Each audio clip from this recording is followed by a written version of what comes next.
पितृपक्ष में भूलकर भी ना करे ये काम, वरना रातों रात घर में कंगाली छा जाएगी।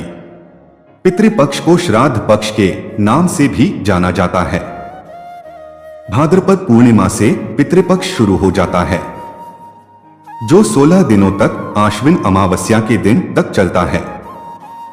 इस साल पितृपक्ष की शुरुआत 29 सितंबर शुक्रवार से होने जा रही है और इसका समापन 14 अक्टूबर को होगा।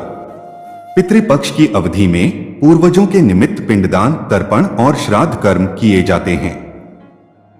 धार्मिक मान्यता है कि ऐसा करने से पितरों की आत्मा को शांति मिलती है, जिससे वे प्रसन्न होते हैं। कहा जाता है कि पितरों के प्रसन्न होने से वंशजों का भी कल्याण होता है। पितर पक्ष को लेकर मान्यता है कि इस दौरान पितर कौवे के रूप में धरती पर पधारते हैं। इस दौरान कुछ काम करने की मनाही होती है। तो चलिए जानते हैं पितृपक्ष में क्या नहीं करना चाहिए। नंबर 1, भूमि भवन ना खरीदे। पितृपक्ष में भूमि भवन कदापि ना खरीदे। यदि आप पितृपक्ष में भूमि भवन खरीदते हैं तो उसमें भूत प्रेत का वास होता है। पितृपक्ष में जो भी नई वस्तुएं आप खरीदते हैं उनसे आप सुख की प्राप्ति नहीं कर सकते हैं, इसलिए पितृपक्ष में नई वस्तुएं ना खरीदे। नंबर 2, बाल और नाखून न काटें। पितृपक्ष में श्राद्ध कर्म करने वाले व्यक्ति को पूरे 15 दिनों तक बाल और नाखून नहीं कटवाने चाहिए। साथ ही इस दौरान ब्रह्मचर्य का भी पालन करना चाहिए। नंबर 3, नया वस्त्र ना लें। पितृपक्ष के दौरान नए वस्त्र कदापि ना खरीदे, क्योंकि इस दौरान पितरों को नया वस्त्र दान किया जाता है, जिससे पितर प्रसन्न होते हैं। अगर आप पितृपक्ष में नया वस्त्र करते हैं तो इसका अशुभ प्रभाव पड़ता है और पितर नाराज हो जाते हैं।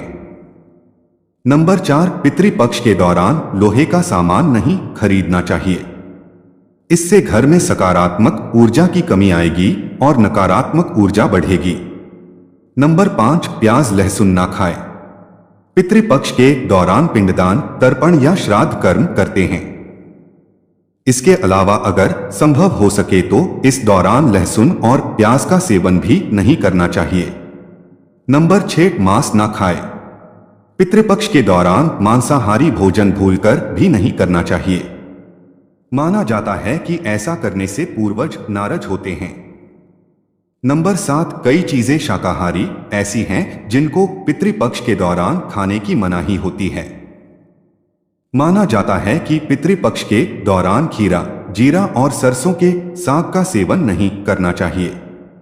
नंबर 8, पशु पक्षियों की सेवा करें। मान्यता है कि इस दौरान पशु पक्षियों को सताना नहीं चाहिए, क्योंकि ऐसा करने से पूर्वज नाराज हो जाते हैं। ऐसे में पितृपक्ष के दौरान पशु पक्षियों की सेवा करनी चाहिए। नंबर 9, कोई मांगलिक कार्य का आयोजन ना करे। पितृपक्ष पूर्वजों के लिए समर्पित होता है, इसलिए इस दौरान किसी भी तरह का मांगलिक कार्य नहीं करना चाहिए। पितृपक्ष के दौरान शादी, मुंडन, सगाई और गृह प्रवेश जैसे मांगलिक कार्य वर्जित माने जाते हैं। नंबर 10, किसी भी पक्षी को न सताएं। कहा जाता है कि पितृपक्ष के दौरान हमारे पूर्वज पक्षियों के रूप में इस धरती पर आते हैं, इसलिए इन दिनों गलती से भी किसी पक्षी को नहीं सताना चाहिए।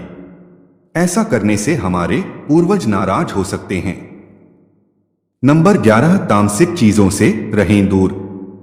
पितृपक्ष के दौरान तामसिक चीजों का इस्तेमाल नहीं करना चाहिए। इस दौरान घर में सात्विकता का माहौल बनाए रखना चाहिए। संभव हो तो इन दिनों लहसुन और प्याज का भी सेवन नहीं करना चाहिए। तामसिक चीजों के इस्तेमाल से आपके पितर नाराज हो सकते हैं।